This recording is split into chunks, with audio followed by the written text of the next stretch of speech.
The text came through at 6:47 p.m. on a Tuesday, right as I was leaving our offices in Palo Alto after a 16-hour day. Marcus, Lily, about the wedding next month. We need to talk. I stopped walking, standing in the middle of our lobby with its floor-to-ceiling windows overlooking the Stanford campus in the distance. My CTO, Raj, was beside me discussing the latest algorithm improvements. Give me a second, I told him, opening the full message. Marcus, Emma and I have been talking about the guest list. Her colleagues from the Times are coming, along with some pretty high-profile journalists. She won a Pulitzer, Lily. This is a big deal for her career. You work in tech support or IT or whatever. It's just not the same level. We think it would be better if you skipped the wedding. Less awkward for everyone. We'll do dinner when we get back from the honeymoon. I read it twice. Then a third time. Raj noticed my expression. Everything okay? My brother just uninvited me from his wedding. What? Why? Because his fiancée is too important to be seen with someone who works in tech support or IT or whatever. Raj's eyes widened. Does he not know you're the CEO of a $2.1 billion company? Apparently not. I'd founded Neural Systems 6 years ago, right out of Stanford's PhD program in artificial intelligence. We developed breakthrough natural language processing algorithms that powered everything from medical diagnostics to legal research. We had 340 employees, offices in 5 countries, and had just closed our Series D funding round at a $2.1 billion valuation. Forbes had called me 3 weeks ago. They wanted to interview me for their 30 under 30 list in the technology category. The interview was scheduled for next week. My brother Marcus, 2 years older than me, was a marketing director at a mid-sized pharmaceutical company in New York. He made good money, had a nice apartment in Brooklyn, and was engaged to Emma Chin, an investigative journalist for the New York Times who'd won a Pulitzer Prize last year for her series on housing discrimination. I'd met Emma exactly twice. Once at their engagement party 8 months ago, where she'd been charming but distracted, already fielding calls from her editor. Once at a family dinner where she'd spent most of the meal on her phone fact-checking sources for a story. Both times when Marcus introduced me he'd said, "This is my little sister Lily. She works in tech." That was it. Just works in tech. He'd never asked what I did specifically. Never visited my office. Never looked at Neural Systems' website. Never bothered to Google me. To be fair, I'd never corrected him. When I'd first started the company, I told the family I was working on a startup. When we got our first major client, I'd said, the company is doing well. When we raised our Series A, I'd mentioned we'd gotten funding. But I'd never sat Marcus down and said, I'm the CEO and founder of a rapidly growing AI company. Why would I? He'd never asked. I typed a response to his text. Me, understood. Congratulations on the wedding. Nothing else. No explanation. No argument. Just acknowledgement. Marcus didn't respond. Raj was still looking at me with concern. Are you okay? Yeah. I pocketed my phone. What were you saying about the algorithm improvements? We talked about work for another 20 minutes, then I drove home to my apartment in Mountain View. It was small. 1 bedroom, nothing fancy. I'd bought it when the company was still struggling and I'd never bothered to upgrade. Most of my money was reinvested in Neural Systems or sitting in investments I barely paid attention to. That night I lay in bed thinking about Marcus. About how he'd always been the golden child. Popular, athletic, conventionally successful. I'd been the weird one. Obsessed with computers, more comfortable with code than people, always buried in research papers. Our parents had loved us both, but they'd understood Marcus better. When he'd gotten into Columbia for undergrad, they'd thrown a huge party. When I'd gotten into Stanford's PhD program with a full fellowship, they'd said, "That's nice, honey, but when will you be done with school?" They'd come to Marcus's college graduation. They'd missed my PhD defense because it conflicted with Marcus's company's annual retreat where he was receiving an award for marketing excellence. I'd stopped expecting them to prioritize me a long time ago. But being uninvited from my brother's wedding because I wasn't accomplished enough? That was new. The Forbes interview was scheduled for the following Tuesday at 10 a.m. They were sending Emma Chin to conduct it. I didn't realize this until Monday afternoon when my assistant Kelly forwarded me the confirmation email from Forbes. Your interview tomorrow is with Emma Chin from the New York Times, Kelly said, poking her head into my office. She won a Pulitzer last year. This is a big deal. My stomach dropped. Emma Chin, are you sure? Yes, as right here. She's doing a series of profiles for Forbes on young tech leaders. You're one of 6 people she's interviewing. Kelly smiled. You should be excited. This is going to be huge for the company. I stared at the email. Imogen. My brother's fiancée, who thought I worked in IT support. I should have canceled. Made up an excuse. Rescheduled. But something in me, pride maybe, or stubbornness, or just exhaustion with being invisible, made me leave it. I wanted to see her face when she realized. Tuesday morning arrived cold and bright. I dressed carefully in what I thought of as my CEO uniform. Tailored black pants, a silk blouse, a structured blazer. I wore my Stanford PhD ring and simple diamond studs my grandmother had given me. I looked successful. Professional. Like someone who ran a $2.1 billion company. Emma arrived at 9:58 a.m. Kelly escorted her to our main conference room on the 3rd floor. Through the glass walls, I watched Emma set up her recording equipment, arrange her notes, check her phone. She looked polished in a way I'd never quite mastered. Perfect hair, designer dress, expensive bag.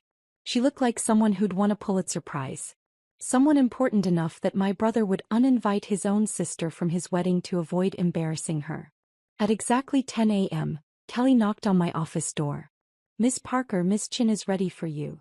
I stood, grabbed my tablet with notes about Neural Systems' recent achievements, and walked to the conference room.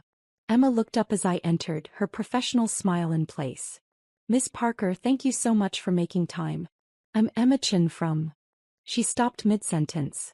Her smile froze. Her eyes went wide. Lily. Hello, Emma. What are you? Why are you? She looked at her notes, at me, back at her notes. I'm here to interview Lily Parker, CEO of Neural Systems. That's me. But you're Marcus's sister. Marcus's sister Lily, who works in tech support. I work in tech, I corrected gently. I never said tech support. That was Marcus's assumption. Emma sat down slowly, her polished composure cracking. You're the CEO. You're Lily Parker, the Lily Parker who founded Neural Systems. Yes. The company valued at $2.1 billion. As of our Series D close, yes. The company that Forbes called the most innovative AI startup in Silicon Valley. They were very generous with that assessment. Emma just stared at me. Then she looked at her notes again as if they might have changed. My producer gave me your bio. You have a PhD in AI from Stanford. You published 12 papers before you were 25. You hold 17 patents. You were named one of MIT Technology Review's Innovators Under 35. 18 patents now, actually. We just got approval on the latest one. And Marcus thinks you do tech support. IT support, I think, was his exact phrase. Tech support or IT or whatever. Emma closed her eyes. When she opened them, she looked genuinely distressed. Oh my God. When he uninvited you from the wedding, he said, she stopped. He said you'd won a Pulitzer and I worked in IT. That it wasn't the same level, I finished for her. You knew? He told you that. He texted me last Tuesday. Emma put her head in her hands. I didn't know. He told me his sister couldn't make the wedding because of work conflicts. He said you felt uncomfortable around his professional friends. He made it sound like you were shy and preferred to keep to yourself. I am shy, I said.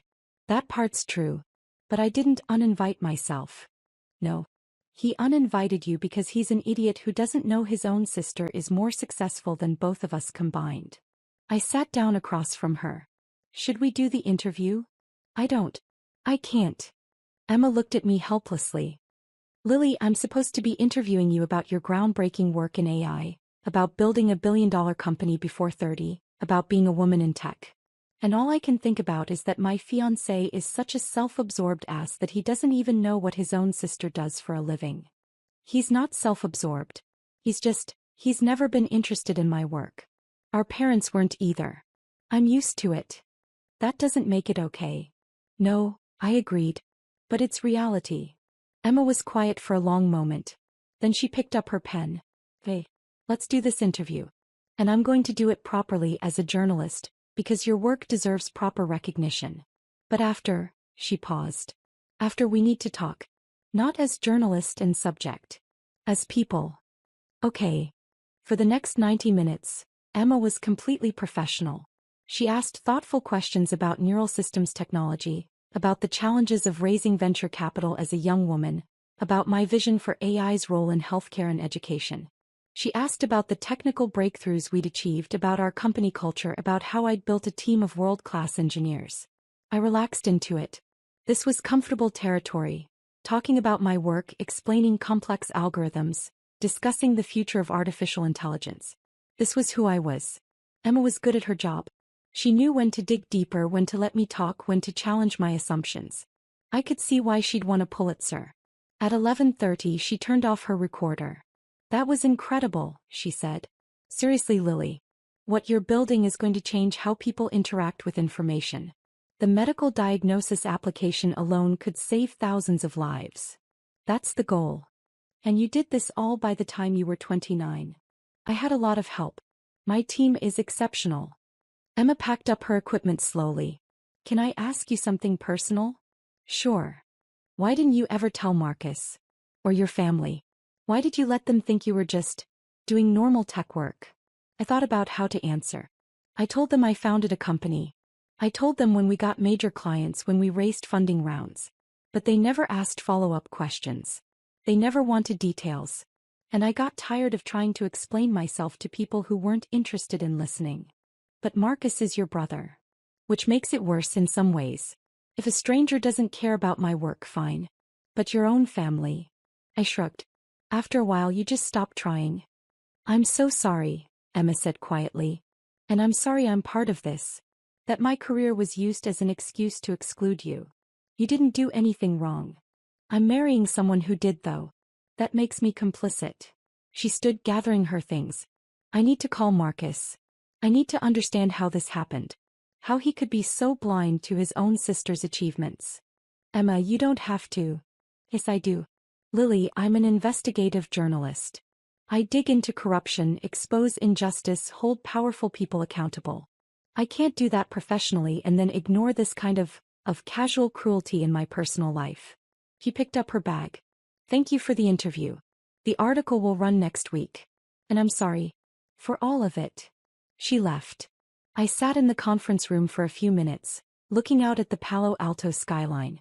My phone buzzed. Raj asking about a technical decision we needed to make. Kelly confirming tomorrow's board meeting. A venture capitalist requesting a meeting about potential Series E funding. My real life. The one Marcus knew nothing about. The call came at 3:47 p.m. "Marcus." I let it ring through to voicemail. Then listened to the message. "Lily, what the fuck? Emma just called me. She's furious. She said you're the CEO of some billion-dollar company? That can't be right. She must have misunderstood. Call me back. We need to talk about this." I deleted the message without responding. He called again at 4:15 p.m. Again at 5:30 p.m. At 6 p.m. he texted. "Marcus. Emma is saying the wedding is off. She won't tell me why. Did you say something to her? What happened at that interview?" Me. I answered her questions about neural systems. So, "Marcus. What's neural systems?" I stared at that text for a long time. What's neural systems? The company I'd spent 6 years building. The company I'd mentioned probably 50 times in family conversations. The company I'd poured my entire adult life into. And he didn't even know its name. Me. It's the company I founded and run. The one Emma interviewed me about for Forbes. "Marcus, you run a company? Since when?" Me. "Since 2018. "Marcus, you never told me that." Me. "I told you I started a company in 2018. I told you when we got our first major client in 2019. I told you when we raised series of funding in 2020.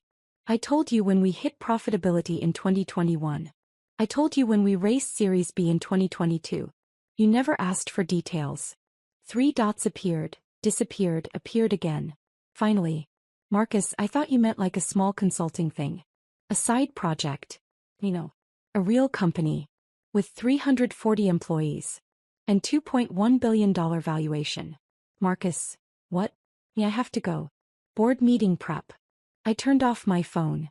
The Forbes article ran the following Monday. The headline read, "At 29, Lily Parker built an AI empire that's changing healthcare forever." The article was beautiful. Emma had captured not just the technical achievements but the vision behind neural systems. Using artificial intelligence to make expert knowledge accessible to everyone, democratizing information that had previously been locked away in specialist silos. She quoted me extensively, included photos of our offices and our team, detailed our major breakthroughs. She called me one of the most important young voices in technology, and a model for what's possible when brilliant minds tackle real-world problems. The article went viral. By Tuesday morning, we'd received 147 media requests. The Wall Street Journal wanted an interview. TechCrunch wanted a profile. NPR wanted me on their show. My phone, which I'd turned back on Monday night, had 23 missed calls from Marcus and 14 text messages. I read through them. They progressed from confusion to anger to panic to something that looked like genuine distress. Marcus, why didn't you tell me? Marcus, Mom and Dad are freaking out. They had no idea either. Marcus. Emma broke off the engagement. She said she can't marry someone who doesn't even know his own sister. Marcus. Lily, please call me. I need to understand what happened. Marcus, I know I fucked up. I know I should have paid more attention. But please talk to me. The last message had come at 2:47 a.m. Marcus. I read the Forbes article. You're incredible. I had no idea. I'm so sorry. I should have felt vindicated. Triumphant even. My brother who'd dismissed me, who'd uninvited me from his wedding, was finally seeing what he'd missed. Dad, I just felt tired. I called him Tuesday afternoon, during a break between meetings. Lily. He answered on the first ring. Thank you for calling. I've been going crazy. I've been busy. I know. I read about it. The Forbes article, and then I Googled you, and holy shit, Lily. You're everywhere. There are articles about you in Bloomberg, in TechCrunch, in Wired. You gave a keynote at some AI conference. You were on a panel at Stanford. You're on the board of 2 nonprofits. Yes. Why didn't I know any of this? Because you never asked, Marcus. Not once in 6 years did you ask me what I was actually working on. What my company did. What my title was. Whether things were going well. I thought. I don't know what I thought. That you were doing okay but nothing special. That you were happy with a quiet tech job. I have a PhD from Stanford. I published 12 papers before I graduated. What part of that suggested I wanted a quiet job? Silence. Then, I'm an idiot. Yes. Emma won't talk to me. She said I don't see the women in my life clearly. That I assumed you were less successful because you're my little sister and you're quieter than me. She said it's a pattern of casual sexism she can't ignore. She's right. I know she's right. But Lily, you're my sister. If this was some stranger, fine, I'm an ass who makes assumptions. But you could have corrected me. You could have told me what you were doing. I did tell you. Over and over. You just didn't listen. More silence. What do I do? He asked finally. How do I fix this? I don't know if you can. Not quickly. This isn't about one mistake, Marcus. It's about 6 years of not caring enough to pay attention. It's about uninviting me from your wedding because you were embarrassed by what you thought I did. It's about, I stopped feeling the anger I'd been suppressing finally surface. It's about the fact that I achieved something remarkable and my own family didn't even notice. I notice now. Because you were forced to. Because Emma confronted you. Because Forbes published an article. Not because you actually looked at me and saw who I was. You're right. His voice was thick. You're absolutely right. And I'm sorry. I'm so fucking sorry, Lily. I know you are. But sorry doesn't fix 6 years. What about Emma? Can you talk to her? Tell her I'm trying to understand, to be better. No, I said firmly. Emma made her decision based on who you showed her you were. That's between you two. I'm not going to advocate for you when I'm not sure you've actually changed. I have changed. Reading about your work, seeing what you've built. That's not change, Marcus. That's just finally having information. Change is recognizing why you didn't have that information. Why you never sought it out. Why you made assumptions about your sister's life and never questioned them. He was quiet for a long time. Will you at least have dinner with me? Let me try to understand. Maybe. Eventually. Right now, I have a company to run and about 100 media requests to handle because Forbes called me one of the most important young voices in technology. I paused. Which you would have known about if you'd ever Googled me. I'll Google you every day from now on, he said, trying for humor. Don't. Just talk to me. Actually ask me questions. Actually listen to the answers. That's all I ever wanted. I hung up before he could respond. Emma called me 3 days later. Lily, it's Emma. I hope it's okay that I'm calling. It's fine. I wanted to let you know. I'm not getting back together with Marcus. I've broken off the engagement permanently. I'm sorry, I said and meant it. Don't be. You were right. This wasn't about one incident. It was about a pattern of not seeing. Not seeing you, not seeing women's accomplishments, not seeing his own privilege. She paused. I spent 2 days going through his social media, his conversations, the way he talks about people. He posts constantly about his own career achievements. He never mentioned you once. Not even to say, my sister works in tech. You were invisible to him. I know. That's not love. That's not even basic respect. I can't build a life with someone like that. I understand. Thank you, by the way. For doing the interview despite everything. For being professional. For sharing your incredible work with me. You're good at what you do, I said. The article was fair and thorough. I tried. I wanted people to see you the way I saw you in that conference room. Brilliant, driven, changing the world. Not the way Marcus sees you or saw you. As an afterthought. After we hung up, I thought about that word. Afterthought. That's what I'd been to my family. The smart one who did computer stuff. The quiet one who didn't need much attention. The one who was fine so they could focus on Marcus and his more legible achievements. I'd built a $2.1 billion company and I was still an afterthought. The rest of the week was chaos. The Forbes article had opened floodgates. We had investors calling about Series E funding. Universities wanted me to speak. Other companies wanted to discuss partnerships or acquisitions. On Friday, I gave a presentation at a major AI conference in San Francisco. 2,000 people in attendance. I talked about Neural Systems' medical diagnostic tool, about how our algorithms could analyze patient symptoms and medical histories to suggest diagnoses that human doctors might miss. It was the biggest audience I'd ever presented to. I was terrified. But I stood on that stage and I talked about my work and people listened. Really listened. They asked smart questions. They challenged my assumptions. They wanted to collaborate to build on what we'd created. Afterward, a woman approached me in the lobby. Mid-40s, kind face, professorial demeanor. Dr. Parker, I'm Sandra Liu. I'm a professor at UCSF Medical School. I've been following your work for 2 years. That diagnostic tool you've developed could revolutionize how we train medical students. Would you be open to discussing a research partnership? Absolutely, I said. We talked for 20 minutes about applications in medical education, about how AI could supplement human judgment rather than replace it, about the ethical considerations of automated diagnosis. You're doing important work, she said as we exchanged contact information. Don't let anyone diminish what you've accomplished here. Walking to my car, I called my parents. They answered on the third ring, both of them on speaker. Lily, we were just talking about you, Mom said. We read the Forbes article. We had no idea you were doing so well. I've been telling you about the company for 6 years. Well, yes, but you never said it was this big. $2.1 billion?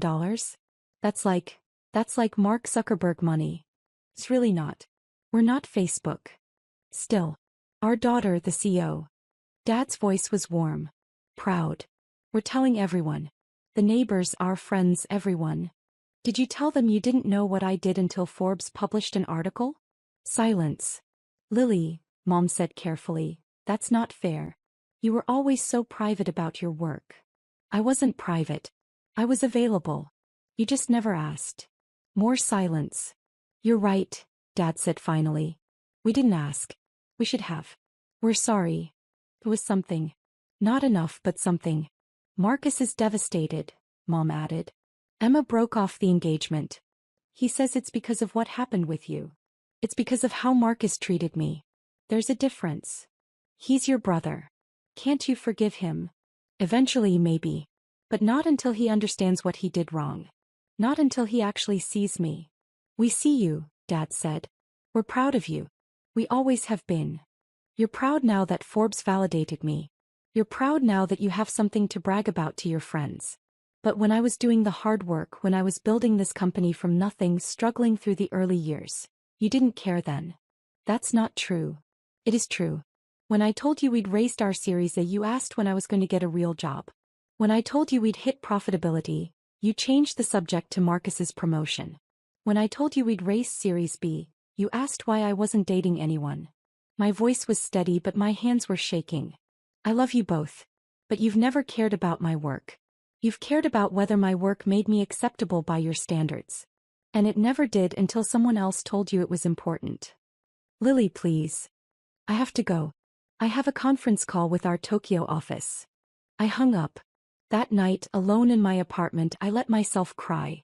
Not from sadness exactly. From release. From finally saying the things I'd kept inside for years. From acknowledging the hurt instead of minimizing it. Marcus came to Palo Alto 2 weeks later. He texted first, asking if he could visit. I told him okay, but just for coffee. Nothing more.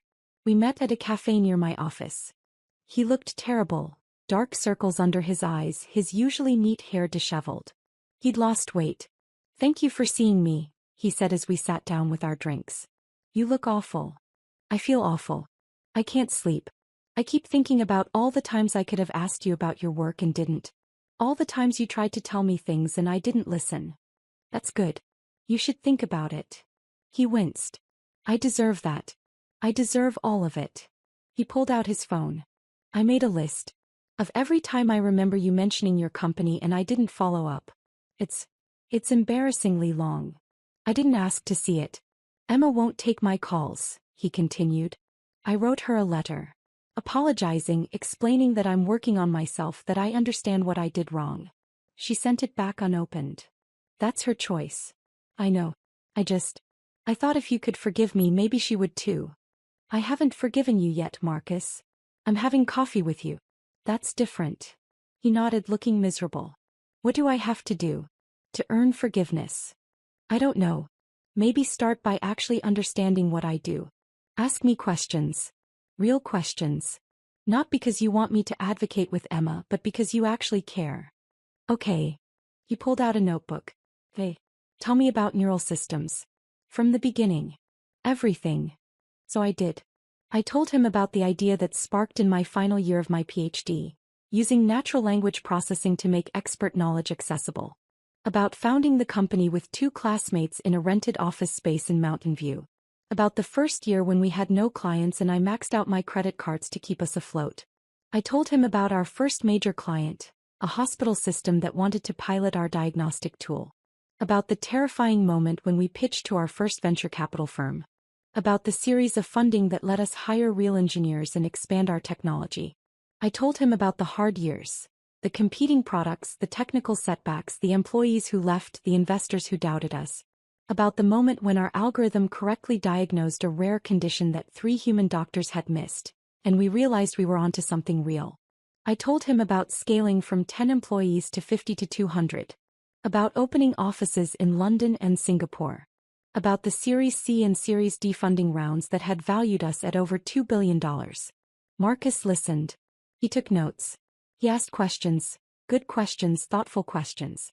The medical diagnosis application, he said. You said it saved lives. Can you quantify that?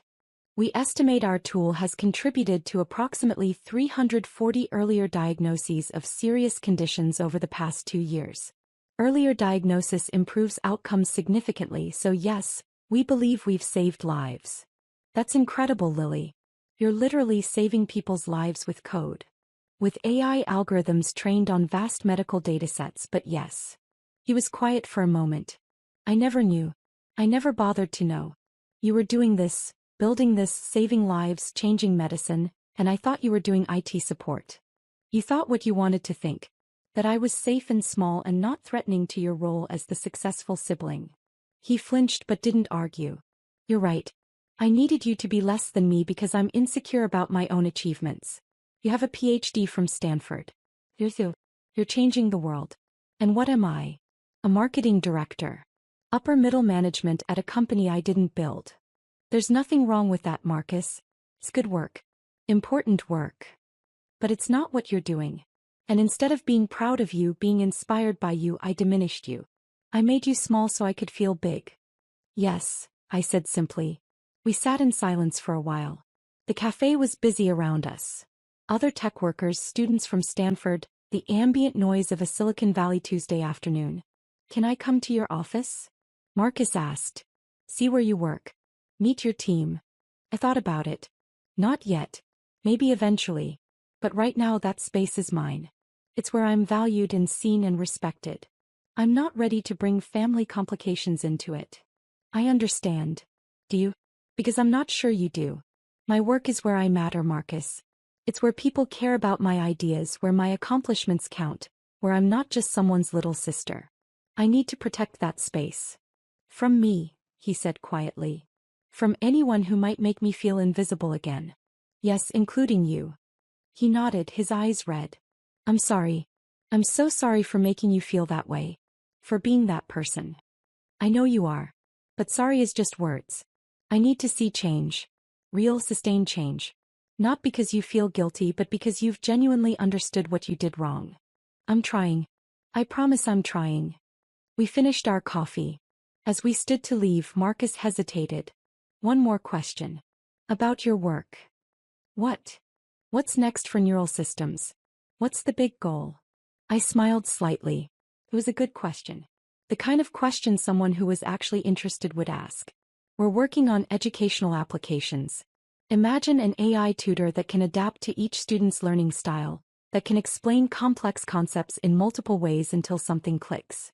Democratizing not just medical knowledge but all knowledge. That could change everything. Especially for kids in underfunded schools. That's the goal. Equity through technology. That's amazing. He paused. Can I follow your work? Read about what you're doing? I promise not to be weird about it or use it as an excuse to contact you constantly. I just want to know. I want to actually see what you're building. Hey, I said. We have a blog where we post about new developments. You can subscribe to that. I will. Thank you. We walked out into the sunlight. Marcus headed toward his rental car. I turned back toward my office. Lily, he called. I turned. I'm proud of you. I should have said it years ago. I should have said it every time you told me about the company. But I'm saying it now. I'm so proud of you. It was what I'd wanted to hear for years. But hearing it now after everything, it felt hollow. Like receiving an award from someone who'd never watched your performance. Thank you, I said. But I don't need you to be proud of me, Marcus. I need you to see me. There's a difference. I walked away. 3 months later, Emma called me again. Lily, I hope I'm not overstepping. But I wanted you to know. I'm working on a longer piece about women in tech for the Times. I'd like to include you if you're willing. What's the angle? How the tech industry sees women versus how it should see them. About accomplishment that goes unrecognized because it doesn't fit expected narratives. About what it takes to succeed when you're constantly underestimated. She paused. About being invisible to the people who should see you most clearly. That's personal. It is. But I think it's important. And I think your story could help other women who feel unseen. I thought about all the young women in STEM programs, working twice as hard for half the recognition. About the brilliant engineers on my team who told me about being dismissed by professors, investors, even family members. Hey, I said. Let's do it. The article ran in the New York Times Magazine 2 months later. Emma had interviewed dozens of women in tech, but my story anchored the piece. The PhD from Stanford who built a billion-dollar company while her own family thought she did IT support. The response was overwhelming. I received hundreds of emails from women sharing their own stories of being underestimated, overlooked, dismissed. From daughters whose parents didn't understand their work. From sisters overshadowed by brothers. From women who'd achieved extraordinary things and still felt invisible. I responded to as many as I could. Shared resources, made connections, offered advice. One email stood out. It was from Marcus. Subject: I read the article. Lily. I read Emma's piece in the Times. Seeing our story in print from your perspective made me realize how much damage I did. Not just by uninviting you from the wedding, but by years of not seeing you. I've been going to therapy. Working on why I needed you to be less successful than me. Why I made assumptions instead of asking questions. Why I valued conventional achievement over actual accomplishment. It's hard work. I'm not fixed. But I'm trying. I don't expect forgiveness. I don't expect a relationship like we had before. We never really had a relationship where you were fully seen. But I want you to know I see you now. I read about your work. I follow neural systems. I'm learning about AI so I can understand what you're doing. Not because I feel guilty but because you're my sister and you're remarkable and I want to know who you actually are. I'm proud of you. Not because Forbes told me to be. But because I've done the work to understand what you've built, what you've overcome, what you're trying to change about the world. I love you. I'm sorry it took me so long to show it. Marcus. I read it 3 times. Then I called him. Lily, he answered surprised. I didn't expect you to call. I read your email. You're in therapy? Yeah. Twice a week. It's helping. I'm starting to understand why I did what I did.